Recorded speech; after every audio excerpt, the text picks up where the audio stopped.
How much does this guy weigh? Honestly, whoever decided to put Art Donovan, the former NFL player and Baltimore legend, on commentary for this particular pay-per-view, they're never seeing the goddamn pearly gates. Motherfucking goddamn Christ, what a lost soul he was. He certainly tried. Oh my God, did he try, but he sounded like he should have been locked in an institution. I'm John Rentham with the retro view of WWF King of the Ring 1994. It's the 30-year anniversary of this particular event where the King of Hearts, Owen Hart, he won the King of the Ring tournament a year after his brother Bret won the tournament. And honestly, they should have gone with Owen as champion like they did a little bit later in the summer. But yes, this event took place on June 19th, 1994 at the Baltimore Arena in Baltimore, Maryland. I know. The Baltimore Arena not being located in somewhere like, I don't know, Dallas, Texas. How mind-blowing. So, yes, they had around 14,000, for the capacity. About 12,000 fans for the particular event. 185,000 pay-per-view buys, which isn't all that bad. And the tagline was the perfect Father's Day card. But honestly, WWF at this point was starting to have some issues. Not just because of the steroid trial and other stuff, but even though they had some talent, look at some of the gimmicks they had. They were too cartoonish, and pretty soon, WCW was going to get Hogan versus Flair, and Bash at the Beach 94 was going to be a raging success, relatively speaking, for that company. But let's go through a few facts and figures as far as the previous event and then a couple of after. We had 6,500 people for the 1993 event at the Nutter Center in Dayton, Ohio. And I understand that some people got arrested, so it was a busted Nutter Center. You're welcome. There were no pay-per-view buys listed for that particular one. I would imagine 100, 150,000. WrestleNomics didn't have that. WrestleNomics is great to support, though, as far as facts and figures and the work they do. The 1995 event had 16,590 at the Spectrum in Philly. Heyman wishes he could have drawn a crowd that big for ECW. 150,000 pay-per-view buys, so yeah, that was down significantly compared to this. And yes, that was a famous one where, infamous, where King Mabel was born and ECW chants. 1996, 8,762 fans at the Mecca in Milwaukee. 158,000 pay-per-view buys. Okay, so they were taken upwards a little bit. That is where Austin 316 says, I just fisted your ass. I believe that's what it was. 1997, 13,312 at the Providence, Rhode Island, whatever the fuck arena. 144,000 pay-per-view buys. Yeah, 1997 was a little bit rough. They had a solid foundation in pay-per-view, but they were really struggling mightily. 1998, however, things would get better. 17,087 rather. In Pittsburgh, 320,000 pay-per-view buys, where Foley fell off the top of the cell and through the cell and somehow didn't die. The match is very uncomfortable to watch. Speaking of uncomfortable to watch, some of this pay-per-view, oh boy. Art Donovan, bless the guy. I mean, apparently he passed on in 2013 at 89 years old, despite the fact he looked to be about 110 at this particular event and acted as such. Coliseum video caught Jeff Jarrett, Owen, IRS, and Bam Bam Bigelow trying to play handsy, touchy-feely with the names on the tournament board. Todd Pettengill runs down the card. I don't think I appreciated Todd Pettengill enough when I was a teenager and, even in subsequent years rewatching stuff, because he wasn't that bad. He wasn't the most knowledgeable of wrestling, but he had energy and enthusiasm, and he was a great pitchman. He really, really was. He was able to sell you on this shit, so he was pretty good. Dark match was Thurman Plug, the future Sparky Plug, a.k.a. Bob Hawley, Start Your Engines. Yeah, Hardcore Hawley. He was a race car driver. Vince McMahon was really trapped back in the goddamn 80s against Quang. Look up who Quang is. You might actually be surprised. So, National Anthem by Ricky Medlock of Blackfoot. Who? I mean, I don't know the name of that band. Help me out. Were they good? Were they bad? Were they just kind of in the middle? So, we have Gorilla Monsoon, Randy Savage, and Art Donovan on commentary. And when Randy Savage is not the worst commentator that you have on your team, and I love Randy Savage, all due respect for him. He had great enthusiasm. He put over talents. He was not great on commentary. He could be good for matches, but him calling an entire show, as much as I love Randy, Randy in smaller doses was fine. If you had Randy for an entire 3-hour show, or calling a month's worth of Raw tapings, even if you saw those incrementally, 1 hour a week, it would get a little bit tiring. And Randy could still go in the ring, and that's part of the reason why he decided to leave and take the Slim Jim deal for $750,000 a year. And Slim Jim was smart to stick with Randy. So, whoever said Art Donovan should be on commentary, yeah, they won't see the pearly gates or anything. And apparently Bruce Pritchard was like, oh, it provided some entertainment. Bruce Pritchard's a fucking idiot, just want to say. Razor Ramon against Bam Bam Bigelow and Luna Vachon. Sadly, all have passed. And that's actually the sad thing looking at this pay-per-view, just how many have passed. And yeah, 30 years ago, that will happen. Time waits for nobody. There was a post spot where Bigelow got his groin hit on there and says, yeah, that hurt, says Art. Great expert commentary there. I'm not going to go over every single line that Art Donovan said because eventually it got to the point where Gorilla and Randy were just having to fucking ignore him. So Bigelow got a torture rack on. But then, soon after, he went to the top and Razor dropped him off the top in a powerbomb variation. 1, 2, 3. And don't worry, that's the only top rope finish that we get. The only one. The only type of finish that we get like that. I promise you. I'm not laying it on thick because they're going to do one in the next match. Why would you think that? So, Rotunda, a.k.a. IRS, stumbles in his promo against Mabel. Probably because he's thinking, fuck, I got to work with this big load. Mabel apparently really, really nice. Not easy to work with. Mabel with Mo took on IRS in the quarterfinals match. Randy, this is one of the wrestlers when IRS came out. He looks like a businessman. I'm sure that Art probably realized it was a mistake, and I don't believe that he meant anything. I don't believe he meant anything malicious. He wasn't being a dick. He wasn't sloughing off on wrestling or, just pushing it to the side and treating it like it was bad, but he had no fucking idea what he was doing. Art Donovan, to me, was about to commentary what Mongo was to wrestling. Which sounds mean. Mongo was entertaining, but look at Mongo. Could he wrestle? No, he couldn't. He was out of his goddamn element. Bless him for being entertained. And I know Mongo's going through a lot of health issues, but that Mongo-Reggie White match going 15 goddamn minutes at Slamboree 97 is one of the worst examples of WCW smelling its own goddamn farts. So, Mabel dominates. How much does this guy weigh? If Art Donovan hadn't passed away by this point, I would have just said, fucking goddamn hell. Goddamn hell. Somebody needs to tell Art Donovan he was terrible on commentary. Again, sorry, but Jesus. A sleeper hold. There was a sleeper hold for, I think his match went about maybe 5.5 minutes, and there was a sleeper hold for 90 seconds to 2 minutes. But then Mabel was going to do something, hit a splash off the second rope, and Rotunda's like, I'm not doing that. And he kind of shakes the ropes, and then Mabel falls conveniently backwards, and then 1, 2, 3. See, I told you no other move where somebody fell off the ropes. Coliseum video sees Cornette and Fuji talking strategy with the mighty chicken Chokozuna. I'm sorry, bless Yokozuna, I just can't help but say that. Arise, chicken. And Crush. 3 of these 4 have passed away. Cornette is the only one left alive. Fuji because of age, Yoko because of weight, and Crush because of personal habits. So, Owen Hart took on Tatanka, or Tatanka as Bobby Heenan said. The Lumpy Indians. I don't know why Bobby Heenan made me laugh. Because in hindsight they were insensitive, but you know what? Funny, because Bobby Heenan's funny. Rest in peace, Bobby Heenan. So, how much does Tatanka weigh? I'm beginning to think that CTE was a lot worse when, Art Donovan played football. Because let's see, Art Donovan was 89 and he died in 2013.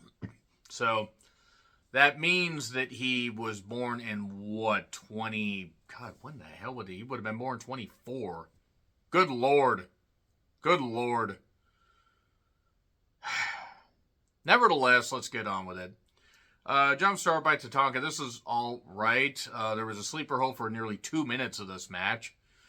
And yes, some guys had to work twice or 3 times. I get it, but Tatanka fires back, but then Owen gets a trap pin. 1, 2, 3. All right, Owen advances. Todd Pettingill's with Diesel and Shawn about tonight's show. Diesel beating Bret for the title, hopefully. I wonder how coked up Shawn was at this point. Maybe not as coked up, but it wouldn't be too long before he was. 1, 2, 3 Kid versus Jeff Jarrett in the quarterfinal match. And Gorilla and Randy just ignore Art at this point. I mean, they're not being insensitive, but like, we got to call the goddamn matches.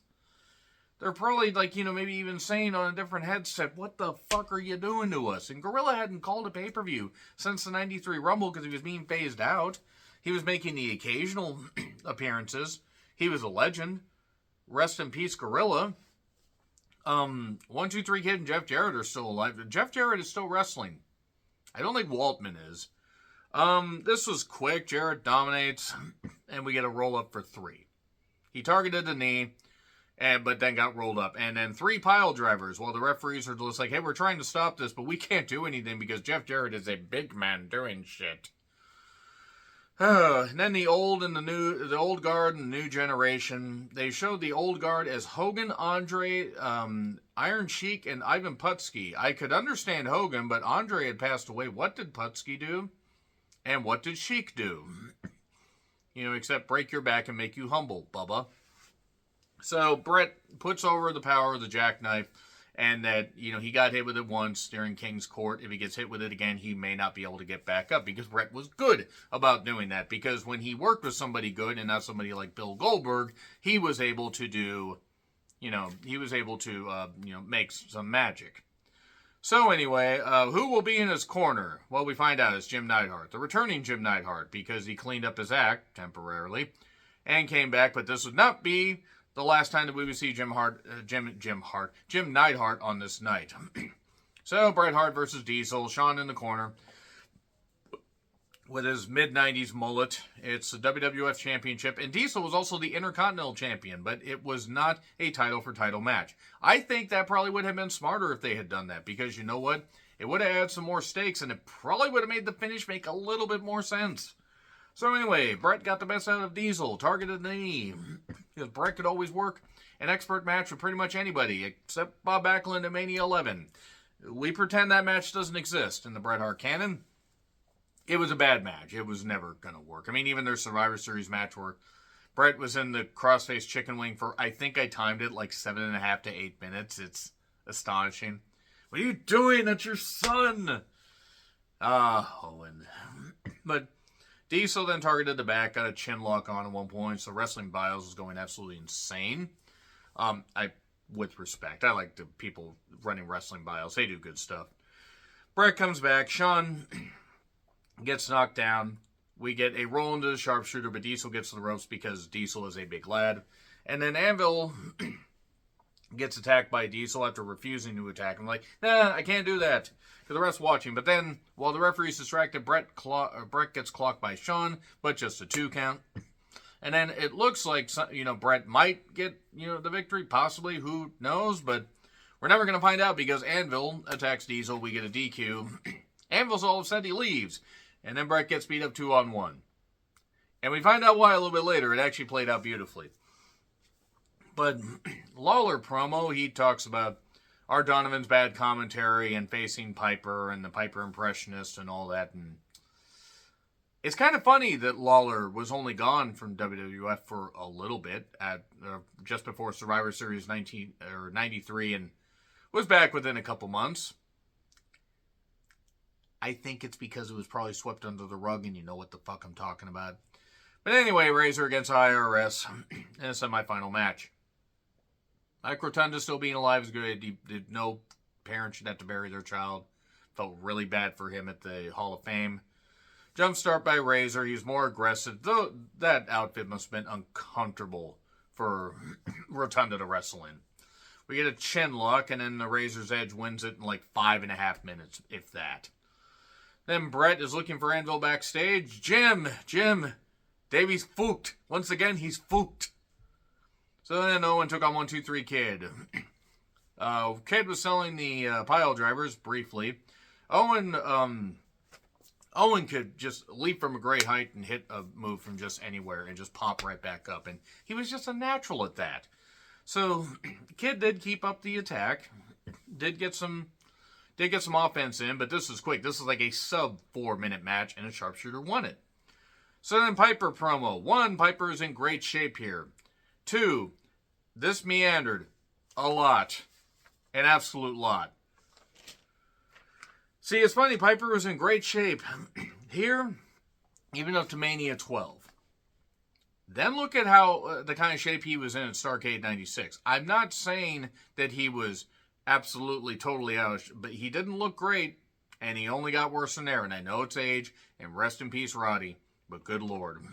The head shrinkers, Samu and Fatu, yes, the future Rikishi, with Alpha and Lou Albano, and I forgot how much weight Lou Albano had lost. You know why he was able to lose that weight? Because he swung his arms from side to side, and then he went and did the Mario all together now.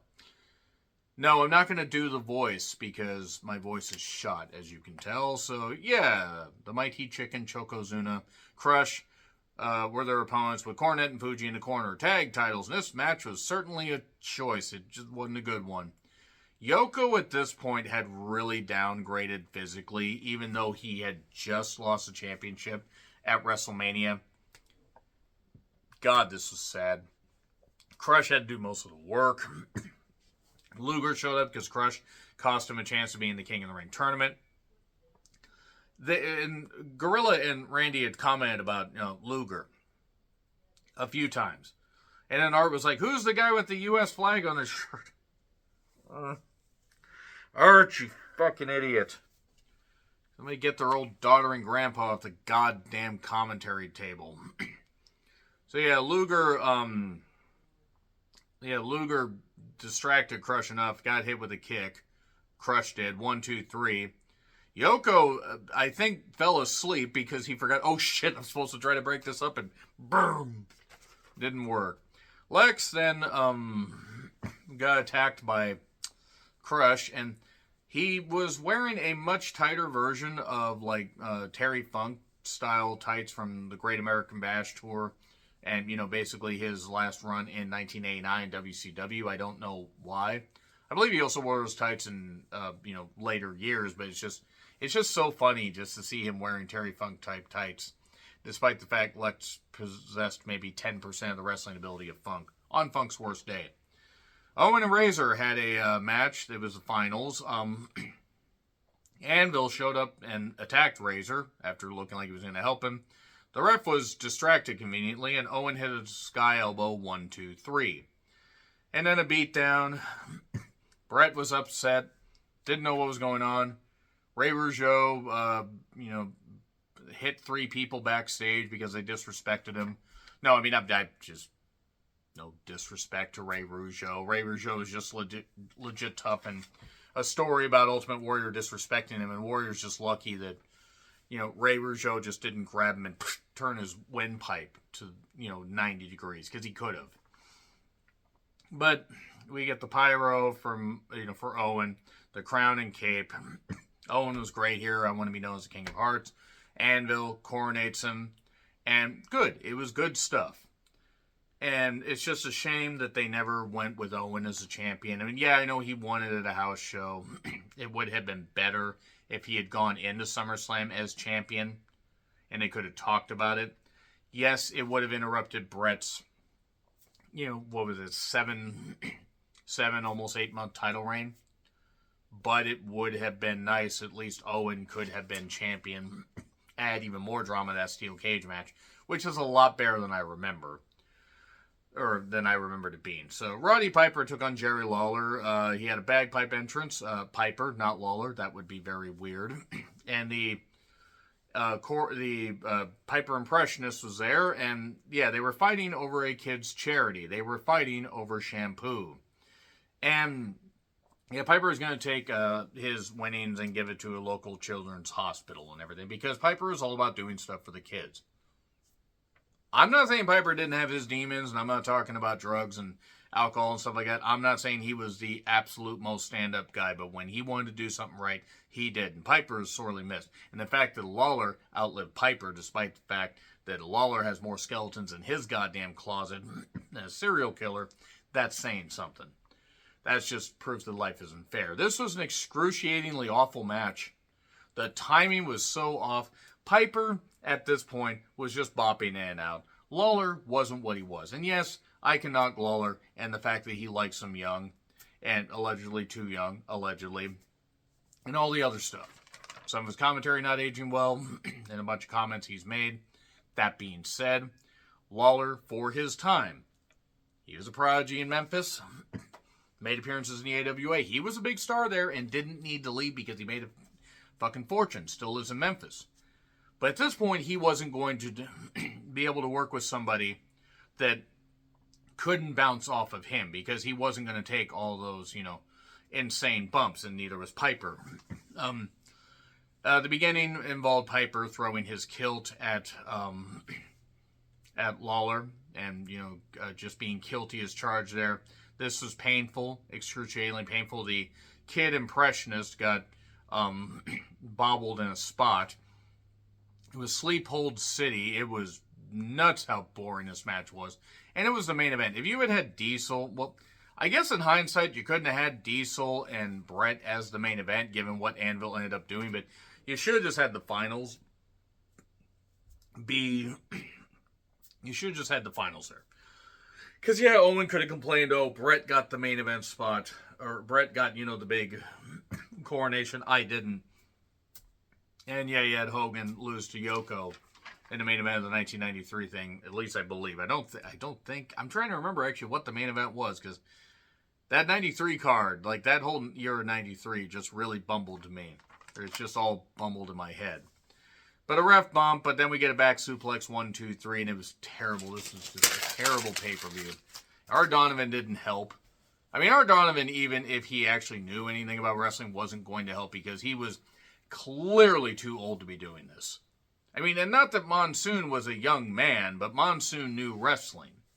And Randy wasn't all that great on commentary. So you had Monsoon, a diminished Monsoon, having to basically carry this damn thing. And I think even Monsoon was probably just like, God, I wish Bobby was still here. Yeah, King of the Ring 94, not exactly a landmark event, despite, I almost said Kevin Owens, but no, Kevin Owens named his son Owen after Owen Hart. And doesn't want to win the Intercontinental Championship again, because he had the same number of days in his reigns as Owen did. And you know what? That's good. So that being said, this is years before Kevin Owens would have anything to do with wrestling, but let me know your thoughts in the comments. Like, share, subscribe, Twitter handle in the description. I'm John Ritlin. I'll see you soon.